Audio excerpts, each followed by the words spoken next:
C'est vrai que j'ai été très attachée au fantastique, même avant d'être publiée. Enfin, j'écris depuis que je suis toute petite et c'était toujours des histoires de fantômes, de vampires, de sorcières. Donc il y a eu la sirène pour mon premier roman. Et puis peu à peu, je pense que c'était des métaphores, toutes ces créatures fantastiques. C'était des métaphores de la femme, de la création, de l'homme, du couple, de la névrose. Etc. Et puis peu à peu, au fil du temps, ça s'est délité. Je ne sais pas pourquoi, c'est difficile à expliquer, mais toujours est-il que la créature fantastique a disparu, s'est évaporée et a fait place à une écriture beaucoup plus réaliste. Mais j'ai du mal à m'expliquer le phénomène. Alors le film raconte l'histoire de deux femmes que rien ne prédestinait à se rencontrer et finalement qui se rencontrent dans un immeuble dans une banlieue du nord de la France, près de Lille, et elles décident de tourner ensemble un film. Je pense que le point commun des trois personnages, c'est sûrement de trouver leur vérité et leur chemin.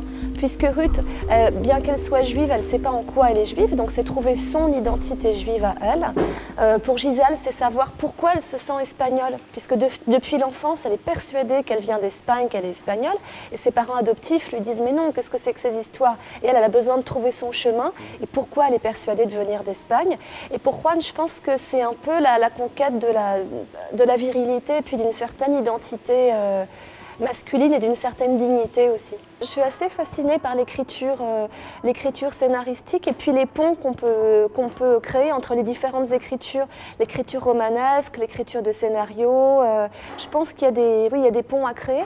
Et puis moi, dans mes études, j'ai étudié l'audiovisuel. J'ai fait un DESS d'audiovisuel à la Sorbonne et c'est vrai que ça m'a pas mal marqué. Puis j'ai une maman aussi qui est scénariste et je pense que l'image, le monde de l'image, c'est quelque chose qui a compté pour moi, donc ça ressort là dans ce livre.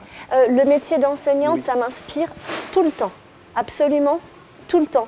C'est-à-dire que les élèves sont une source d'inspiration quotidienne et constante. D'ailleurs, il y a un personnage d'institutrice dans le roman. Et oui, c'est vrai qu'il y a un côté didactique quand même. Il y a un côté didactique presque scolaire, c'est-à-dire on va tourner les scènes dans l'ordre, etc. Je ne sais pas si j'irai vers l'image en fait, parce que ce que j'aime bien, c'est quand même les dialogues écrits.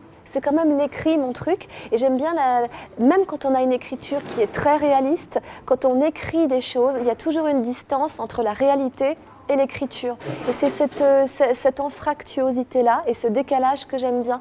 Même quand on a l'impression d'écrire le réel, on n'écrit jamais le réel. Moi, ça me fascine totalement.